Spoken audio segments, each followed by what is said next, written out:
Un buen día a nuestros estudiantes de hidráulica.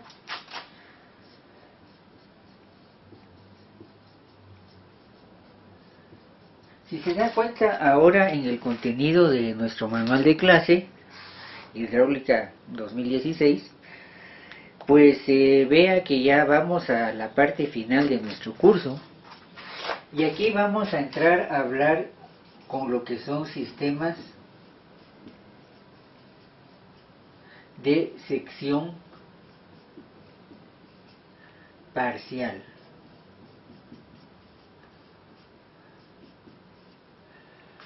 Lo que pasa ahí con sistemas de presión parcial va a ser lo siguiente. Fíjese que ahí la presión total, se recuerda, es igual a la presión atmosférica más la presión manométrica, o la presión absoluta, como usted le quiera llamar. Pero en sistemas de presión parcial, la presión manométrica igual a 0.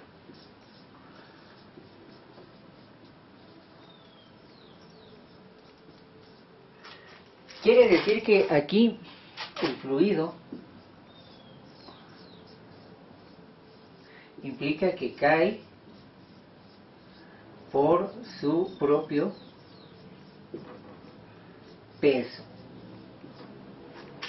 Viendo por ejemplo aquí los números hidráulicos, así como hablamos del número de Reynolds, fuerzas de viscosidad sobre fuerzas de inercia, hablando de ese número para el cálculo del coeficiente de fricción con la ecuación de Darcy-Weisbach. En este caso es importante el número de Freud,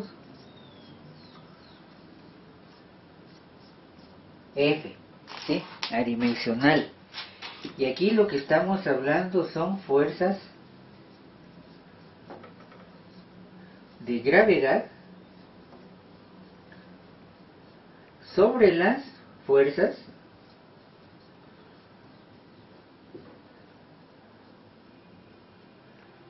de inercia, ¿sí? El mejor ejemplo para que yo pienso para esto, la forma más práctica de entender el número de Freud, lo podemos ver en la mañana, o en la tarde, o a media mañana, o a media tarde, por ejemplo, a la hora del café. Vemos, por ejemplo, ahí nuestro vaso de café, ¿sí? Agua caliente y vertimos o echamos, aplicamos, colocamos, por ejemplo, café instantáneo. Su marca preferida de café, por supuesto. Puede ser café entero, café descafeinado, y para todos los gustos. Esa es la gran ventaja que tenemos aquí en Guatemala. Pero a lo que voy es que se va a hacer ese café instantáneo, el agua va a tomar esa coloración café en la medida en que los granitos empiecen a caer en el agua por el efecto de la gravedad. Se empiezan a disolver esos granitos, ¿sí?, en el agua, empujados por la gravedad cuando estos llegan al fondo.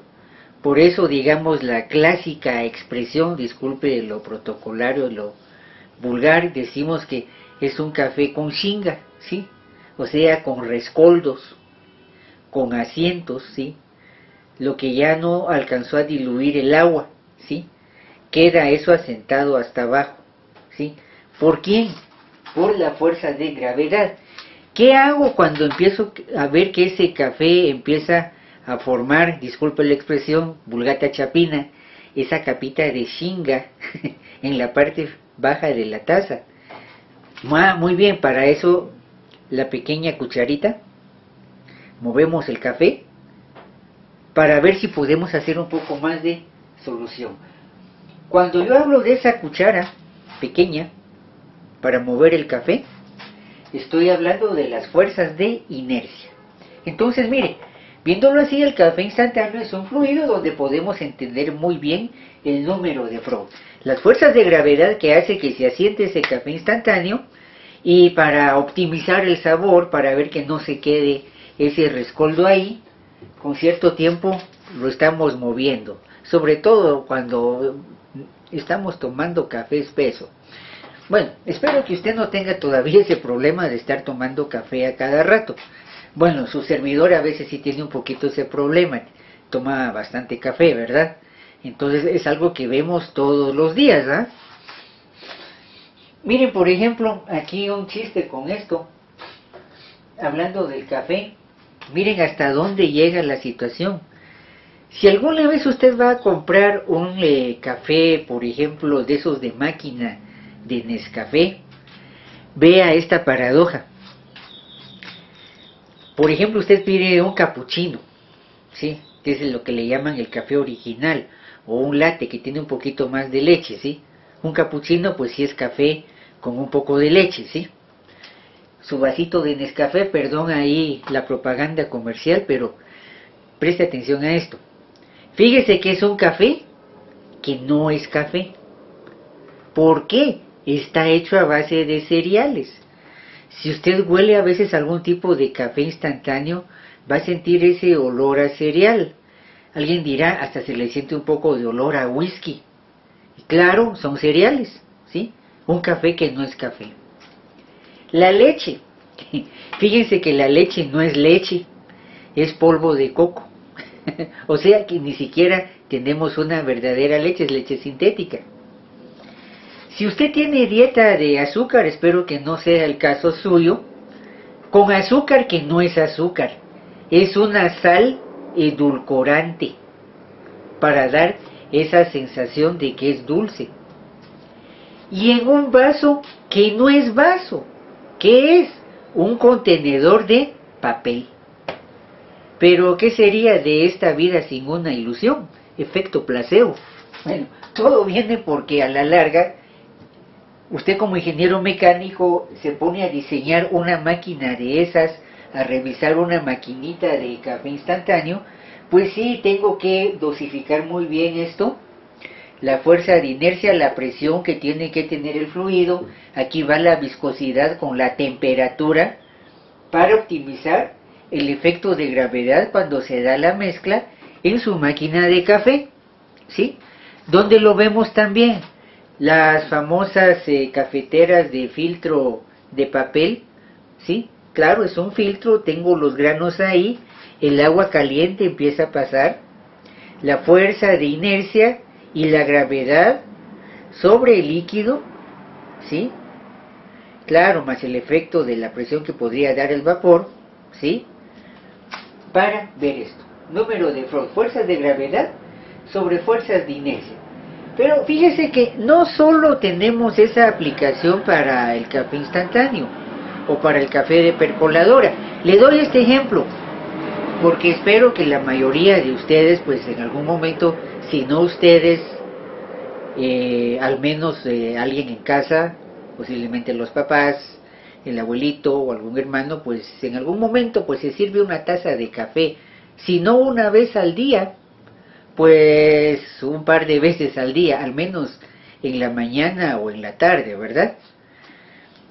El típico chiste que uno ve, por ejemplo, en Facebook, de que necesito una taza de café para amanecer, ¿verdad? Y cambiar el estado de ánimo. Eso sí es crítico, ¿sí?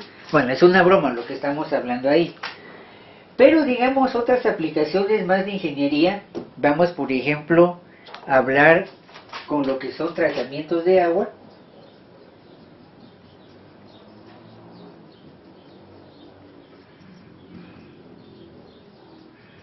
Tengo que aplicar este mismo principio, por ejemplo, hablando ahí del número de Freud, ¿sí? Cuando se hace, por ejemplo, tratamiento de agua, a veces yo tengo que agregar al agua, tengo que agregarle el tratamiento. Por ejemplo, sulfato de aluminio, cloro, qué sé yo. Que la idea es en su momento limpiar el agua, ¿sí? O hacer tratamiento biológico. Por ejemplo, ahorita con este problema de contaminación, pues el agua tiene que estar bien desinfectada, ¿sí? Cuando hablamos de desinfección biológica, generalmente estamos hablando de aplicación de cloro. Tengo que hacer solución de cloro. Bueno, tal vez una cosa importante con el cloro, un punto de vista. Si hablamos de aplicación de cloro para tratamiento biológico, desinfección biológica del agua, puede encontrar el cloro en estado sólido, las famosas pastillas de cloro, o incluso las bolsitas de cloro, pero no los populinos, no, como ver esas bolsas de té, ¿sí? Para desinfección de pozos, por ejemplo, no es muy frecuente. Puedo verlo en estado líquido. Esto sí es muy frecuente. Por ejemplo, esto lo veo en el supermercado. Por ejemplo, ahí sí los populinos, valga marcas comerciales, cloro magia blanca, producto Zuli, qué sé yo. Usted ve el cloro líquido, ok, para desinfección en el hogar, en algunos casos hasta le echan un poquito al agua para la ropa. El problema es que si le echo mucho cloro a la ropa, en poco tiempo se pica, ¿sí? Tengo una situación química ahí importante de poder disolver, de disolver la ropa precisamente por eso. Y otro, puedo hablar de cloro gas, ¿sí? Igual que comprar los cilindros de gas propano, o comprar un cilindro, por ejemplo, de acetileno y de oxígeno para hacer soldadura autógena. Puedo hablar de cloro en gas para tratamiento de agua.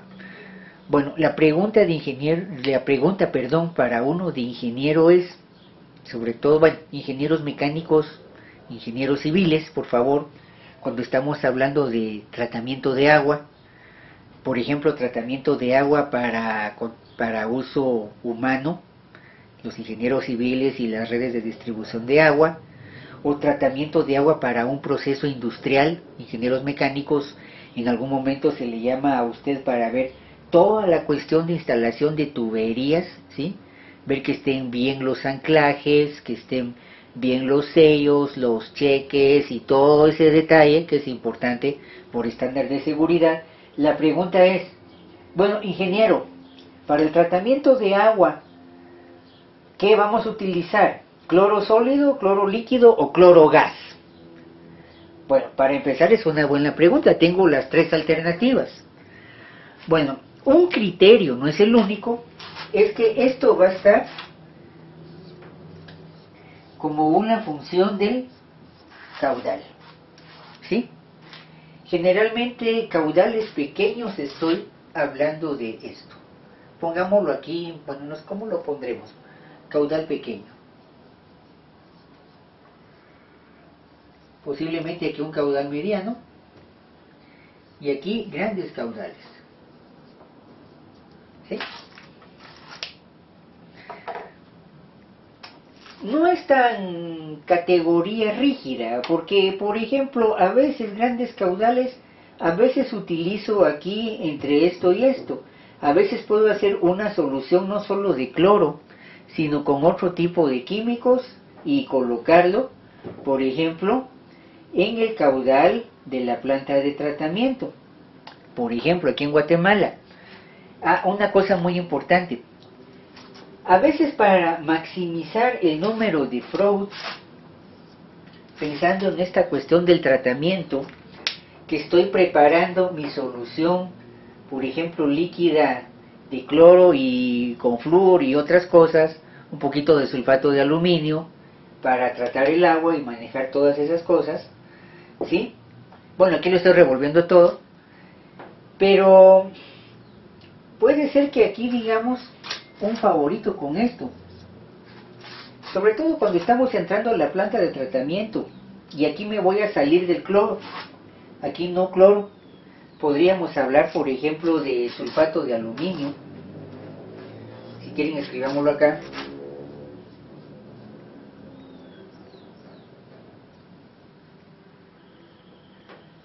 de aluminio, para hacer procesos de floculación. Ya vamos a hablar cómo tiene que ver esto con el número de Freud, ¿sí? Para maximizar esto, fuerzas de gravedad sobre fuerza de inercia, un favorito aquí es el canal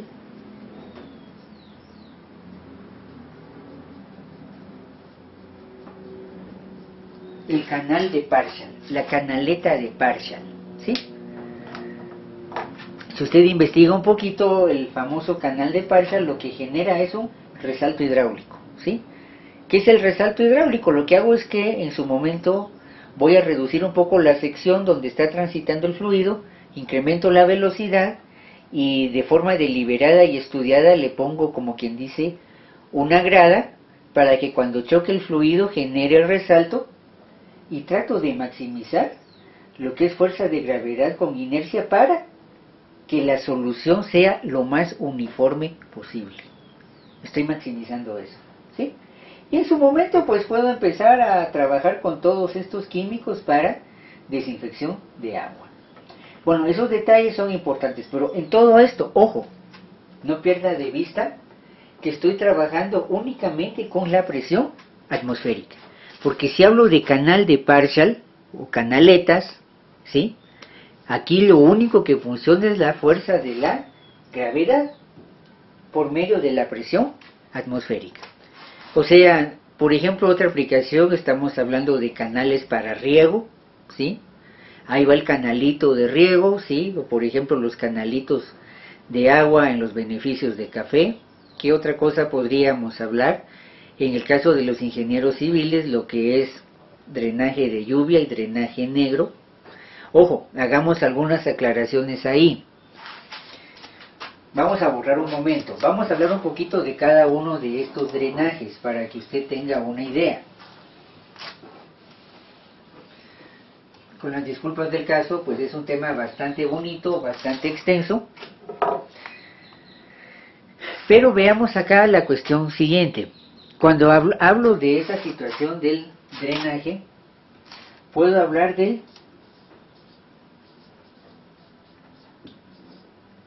tengo el de agua servida.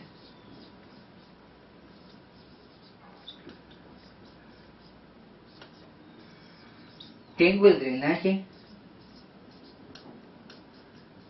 pluvial, ¿sí? ¿Qué es el drenaje? ¿Qué es cada uno de estos? Agua servida. Diríamos aquí estamos hablando de los desechos. Nuestras excretas, nuestras gracias, pues, ¿sí? El cuarto de aguas, la cocina, ¿sí? El lavatrastos, ¿no? Muy bien. Fluvial, sabemos que esto es agua de lluvia. Ahora, ojo, cuando hablamos de agua servida, desechos, aquí puedo hablar al menos de dos etapas. Puedo hablar del drenaje negro y después del drenaje gris, por el color. La principal característica del drenaje negro es el mal olor. Corrompe, apesta, sí. Ahora, ¿por qué? Lo que pasa es que aquí tengo un gran proceso de oxigenación. Un proceso de oxidación. Se está estabilizando todos los desechos que va en el agua. No solo es de color oscuro, sino que se siente mal olor.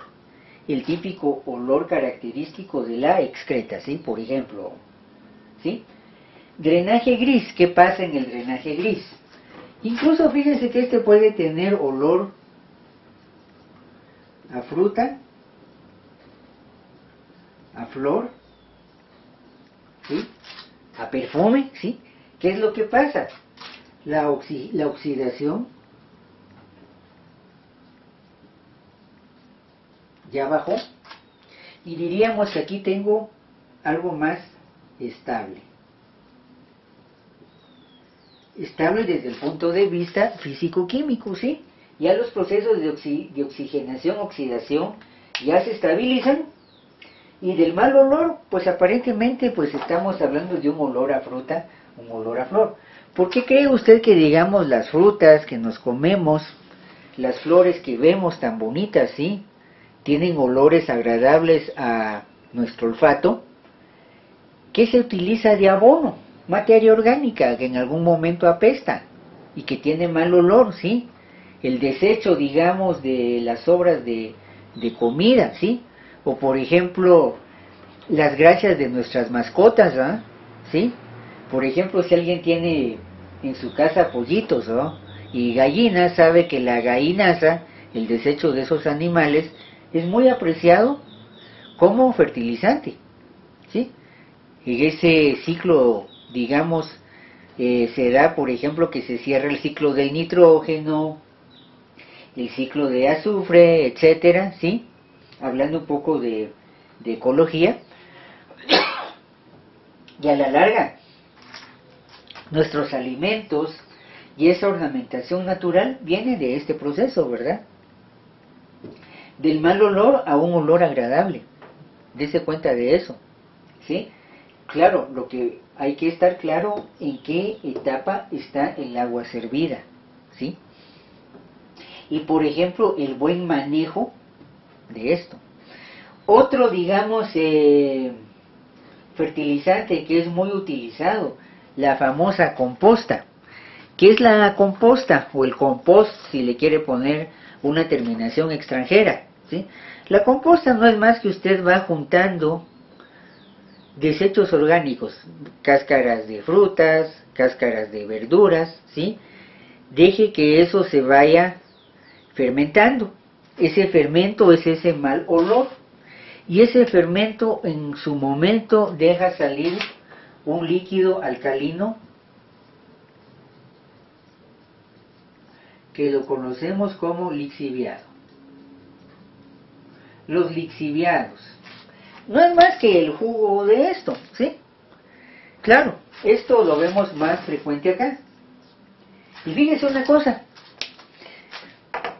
como decía una maestra que tuve en la universidad, en química y microbiología sanitaria, ¿sí?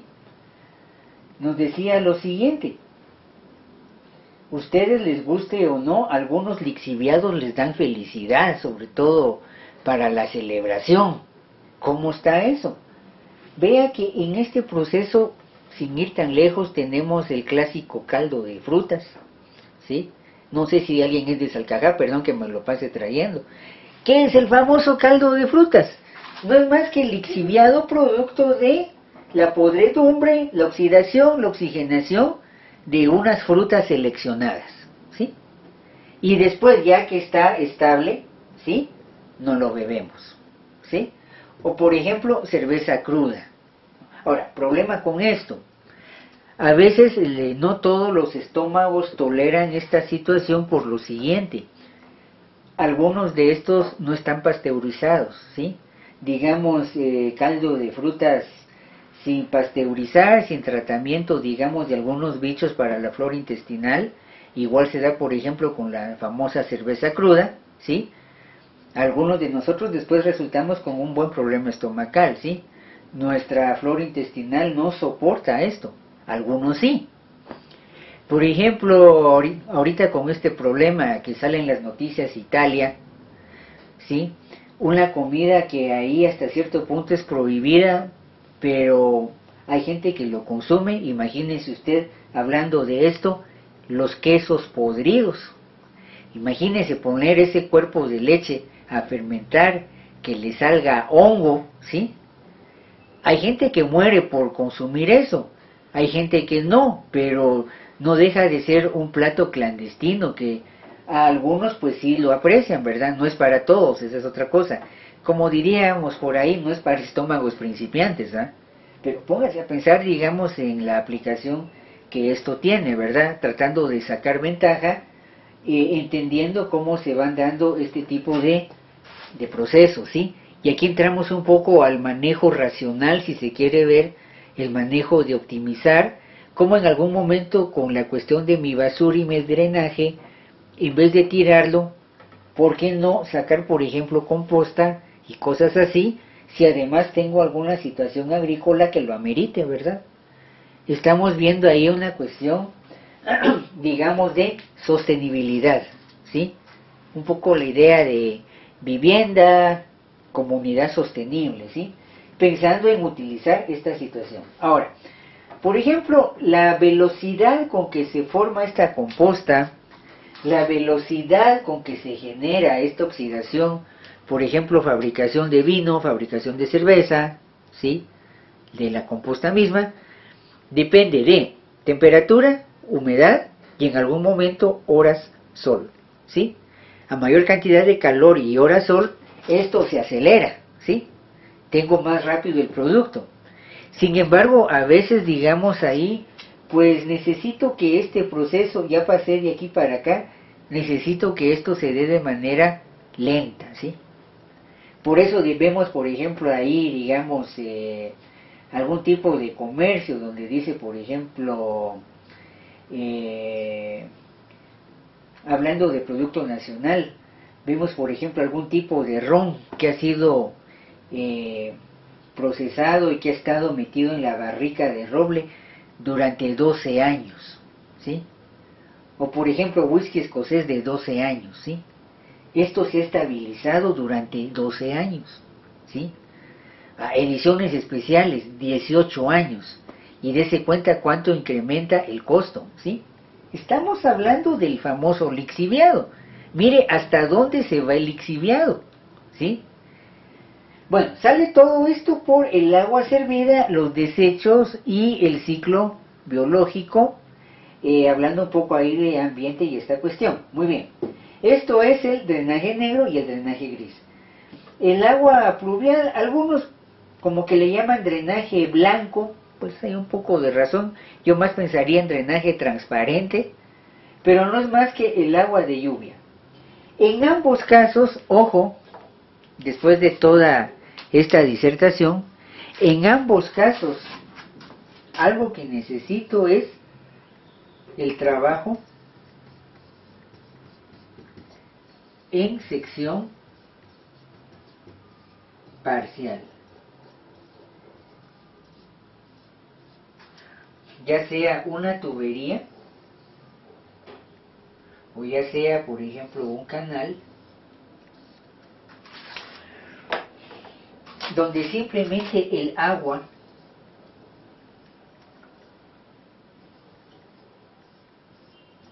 no llene la totalidad de la sección, ¿sí? Y fíjense que aquí va a aparecer un concepto que se llama radio hidráulico.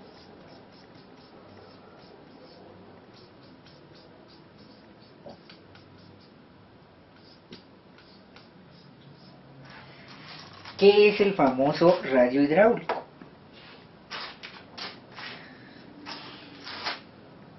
No es más que el área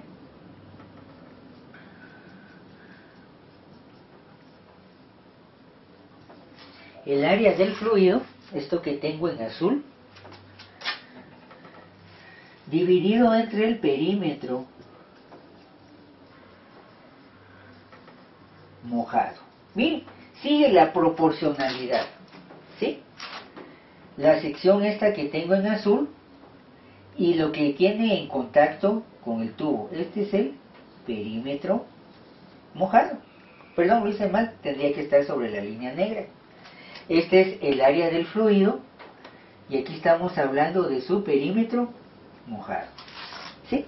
Por eso radio hidráulico, porque si esto es metro cuadrado y esto es metro, el radio hidráulico me queda en metro, ¿sí? Si esto, por ejemplo, está en pulgada cuadrada y esto está en pulgada, el perímetro mojado, el radio hidráulico me queda en pulgada. Entonces, aquí si se da cuenta, tanto para canales como para tubería en sección parcial, voy a manejar este concepto. Bueno, generalmente drenajes enterrados, voy a estar trabajando con secciones de tubería, ¿sí? Vamos a tener que trabajar un poco con esto. Riego, por ejemplo, voy a trabajar con esto. Ahora, vean una cosa. ¿Por qué el agua servida en especial lo trabajo con tubería a sección parcial? Precisamente por el mal olor. ¿Dónde cree usted que se originó esta idea de trabajar la idea de drenaje que tenemos hoy, ¿sí? Vemos que, por ejemplo, si yo ilustrara con esta lija un tubo, ¿sí? Voy a trabajar a sección parcial, pero veamos que el tubo está enterrado. ¿Por qué? Porque no quiero que pase el mal olor afuera, ¿verdad? Aquí está la capa de suelo, aquí va esta sección parcial, voy sacando los desechos por arrastre hidráulico, y lo que no quiero es que llegue el olor. ¿Dónde se originó esa idea? Miren, es curioso, es curioso. Fíjese que la respuesta no la vamos a encontrar, y con esto ya voy terminando la clase de hoy, no la vamos a encontrar por medio de que fue el pensamiento de un gran ingeniero hidráulico. No, la respuesta la encontramos en la costumbre. ¿Cómo así? Pensemos en la ciudad de Roma, el Imperio Romano, hace 2000 años, ¿sí? Recuérdese que en su momento, cuando hablamos de Roma, hablo mucho de ella por la herencia en ingeniería civil, ¿sí? Muchos de los criterios de ingeniería civil todavía los tenemos vigentes aquí en Guatemala gracias a la colonia española, ¿sí? Mucho de lo que hizo Europa en la Edad Media, heredado del Imperio Romano, buena parte, ¿sí? En su momento, pues, recuérdese que ahí estamos hablando, por ejemplo, del sifón invertido, de trabajar, por ejemplo, el pavimento como la vía Apia, y algo muy importante para los ingenieros civiles, el cemento romano, ¿sí? El cemento romano viene desde esa época. Fíjese una cosa, Roma como imperio no pudo haber sido ese imperio sin el cemento. Sin ese cemento no pudo haber existido ni carreteras y caminos. Decían que en esa época todos los caminos llevaban a Roma, y sin el abastecimiento de agua. Aquí en Mesoamérica diríamos que, bueno, el periodo clásico maya, esas grandes ciudades, esas grandes teocracias, no pudo haber sido también sin el trabajo con lo que son los aglomerantes y la cal. No pudo haber existido sin ese cemento a base de cal, ni pirámides ni centros ceremoniales. No pudo haber sido Huachatú, no pudo haber existido Uxmal, ni Tikal, ni Saculeo, ¿sí? Precisamente porque no había aglomerante, y gracias a ese aglomerante también habían caminos y había este tipo de manejo de agua por medio de la gravedad, ¿sí? Imagínense una cosa, se dice por ejemplo que Moctezuma, hablemos ahí del imperio azteca, tenía su propio acueducto privado. Imagínense qué lujo. ¿Por qué? Simplemente para regar su huerto, su jardín, e implicaba el baño 2 veces al día. Imagínense una cosa, cuando uno ve los grabados de esa época, usted ve, digamos, a los aztecas de un lado y a los españoles de este lado, y a veces se ve que hay, digamos, una, digámoslo así, una escudilla, perdón, el guatemaltequismo, o un cuenco donde se ve como que están quemando incienso, ¿sí? ¿Será que uno reconoce que el otro era mejor que el otro? Bueno, eso no lo han querido llevar a la cabeza por propaganda oficial. No. Imagínense, Moctezuma, baño 2 veces al día. Imagínense qué limpieza, ¿sí? Para estos españoles, Hernán Cortés y su séquito y sus secuaces, ¿sí?, nunca se bañaban. Imagínense la pestilencia, y sin rasurar, ¿sí?, llevar todo ese equipo militar. Bueno, había que limpiar el aire, ¿sí? Sale por esta cuestión del mal olor. La costumbre en Roma, igual que nosotros acá, la cultura de botar basura en la calle. Regresemos a Roma. Se dice que es la ciudad de la cual se tienen noticias en la historia de la humanidad en que alcanzó el 1.000.000 de habitantes. Imagínense una ciudad en el año 0, el nacimiento de Jesucristo, pensando ahorita en Semana Santa, en esa época, una ciudad que ya había llegado al millón de habitantes. ¿Sí? Veamos una cosa. Imagínense que esa ciudad a la par o había invadido las riberas, los lados, los costados del río Tíber, ¿sí? Y igual que nosotros, todo el mundo tirando su basura al río, ¿sí? Igual que nosotros, tirando llantas, tirando colchones, tirando desechos de PET o digamos, de desechos de refrescos gaseosos, ¿sí? Qué sé yo, de todo. Pero ahí había un problema, sobre todo en el verano. Imagínense, con una alta temperatura, se acelera el proceso de oxigenación y oxidación. ¿Y eso qué implicaba? Era una ciudad pestilente, una ciudad hedionda, perdón que lo diga así de claro, en el verano. ¿Qué hacemos? Campaña de limpieza, campaña para limpiar el río. No, eso no lo vamos a hacer. Algo más práctico. ¿Por qué no tapamos el río? ¿Sí? Tapamos el río, seguimos tirando nuestros desechos, pero restringimos el paso del mal olor. Ahí nace esa idea de drenaje que viene hasta hoy.